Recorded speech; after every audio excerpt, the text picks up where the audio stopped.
সুলতান তালুকদার!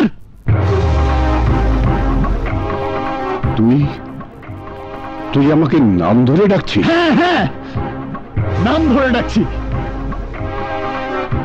সুলতান তালুকদার, আমি তোমার জন্য, তোমার মতো একটা নিষ্ঠুর মানুষের জন্য একটা দুঃসংবাদ নিয়ে এসেছি।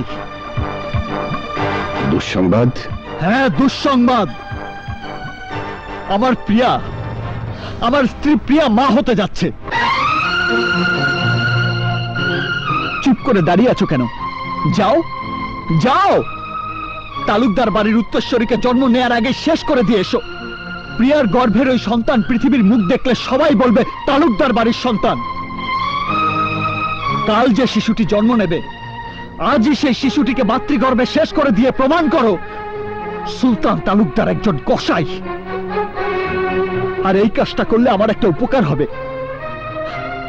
ভবিষ্যতে অন্তত আমাকে আমার সন্তানের হাতে পবিত্র কোরআন শরীফ তুলে দিয়ে তার ভালোবাসা কেড়ে নেওয়ার জন্য কোনো শপথ করাতে হবে না। যাও, ওকে মেরে ফেলো, বংশের প্রদীপকে নিভিয়ে দাও। দাঁড়িয়ে আছো কেন?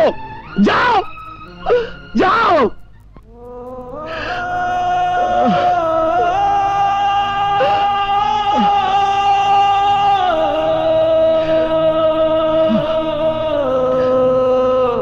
শত্রুর সন্তান এই বাড়িতে জন্ম নেওয়াটা ঠিক হবে না দুলাভাই।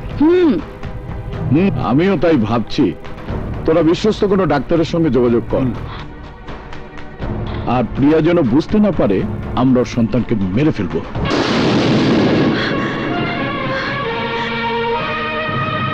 আরমান শিকদার, এই আরমান শিকদার, আমার সন্তানকে মেরে ফেলা এতই সহজ? আমি তোমাদের কাউকে বাঁচতে দেব না আরমান শিকদার। কি? তুই তোর বাবার নাম ধরে ডাকছিস? কে আমার বাবা? আরে তুমি তো বাবা নামের কলঙ্ক। তুমি একটা নর্দমার কীট, একটা কসাই। তোমার মতো কসাইকে বাবা ডাকতে আজ আমার ঘৃণা হচ্ছে। খবরদার, ওই মুখে তুমি আমার নাম ধরে ডাকবে না। তোমার ওই রক্তচক্ষুর হুঙ্কারে আজ আমি ভীত নই আরমান শিকদার।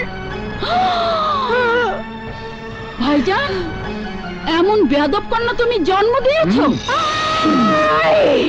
চুপ করো নাদিরা বেগম, চুপ। লজ্জা করে না তোমার? তুমি তো একটা কুচক্রী। তোমার স্বামী তোমার নির্লজ্জ আচরণের কারণে একদিন তোমার শিশু সন্তান সহ তোমাকে ঘাট ধাক্কা দিয়ে বাড়ি থেকে বের করে দিয়েছিল। আর সেই তুমি শিকদার বাড়ির খেয়ে পড়ে আরমান শিকদারের কন্যার জীবন নিয়ে চক্রান্ত করছো। নারী হয়ে অন্য নারীর গর্ভে সন্তানকে নির্মূল করার জন্য কুপরামর্শ দিচ্ছ। আরে তুমি তো নারী জাতির কলঙ্ক, তুমি মা জাতির ঘৃণ্য অভিশাপ। মুখ সামলে কথা বল প্রিয়া। ভাইজান, ভাইজান, আমি কিন্তু এই অপমান সহ্য করব না। সহ্য করতে না পারলে এক্ষুনি শিকদার বাড়ি থেকে ছেলেকে নিয়ে বেরিয়ে যাও। কাকে ধমক দিচ্ছ তুমি? একটা কথা শুধু মনে রেখো, আমি এখন এই শিকদার বাড়ির কন্যা নই, আমি এখন তালুকদার বাড়ির পুত্রবধূ। আর আমার গর্ভের সন্তান তালুকদার বাড়ির সন্তান।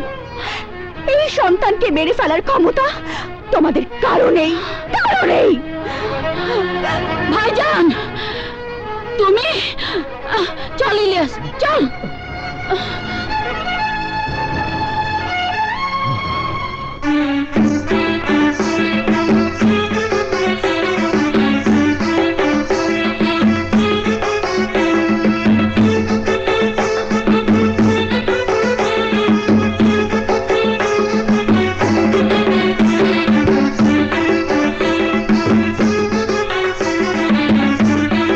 আরমান শিকদার,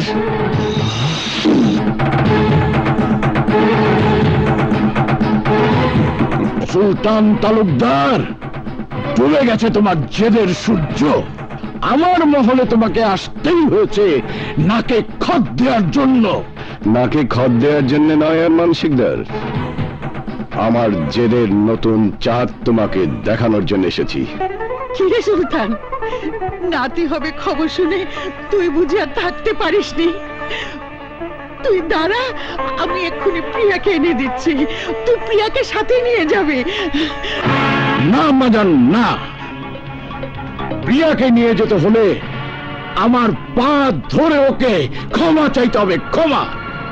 ভুল করছো আর মানসিক দাস, ভুল করছো। আমি এখানে কাউকে নিয়ে যেতে আসিনি,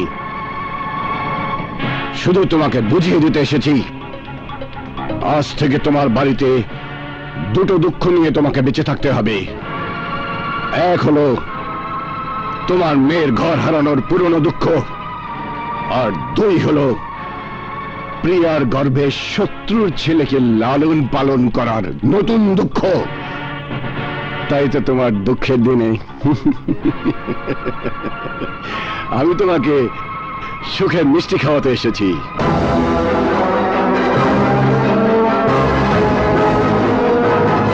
এই নাও বেআই সাহেব, লাড্ডু খাও, লাড্ডু। নো নো সুলতান, তোমার লাড্ডু আমি খাবো না, উল্টো তোমাকে আমি বিষ খাওয়াবো, বিষ।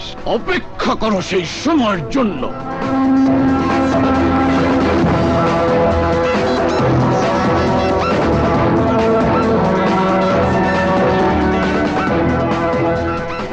সেই সময় তো প্রিয়ার গর্ভে যেদিন সন্তান এসেছে তার সাথে সাথে শেষ হয়ে গেছে আর মানসিকদার।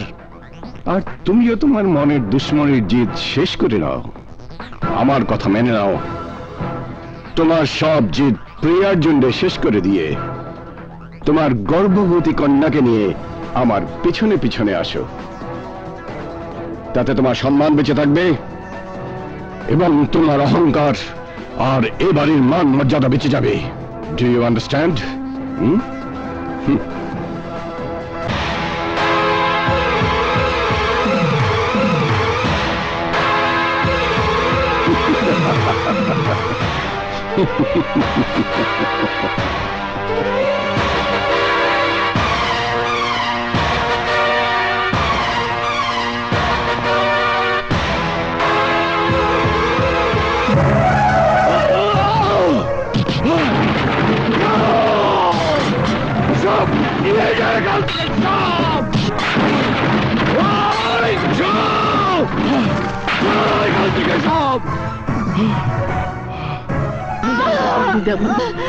একটু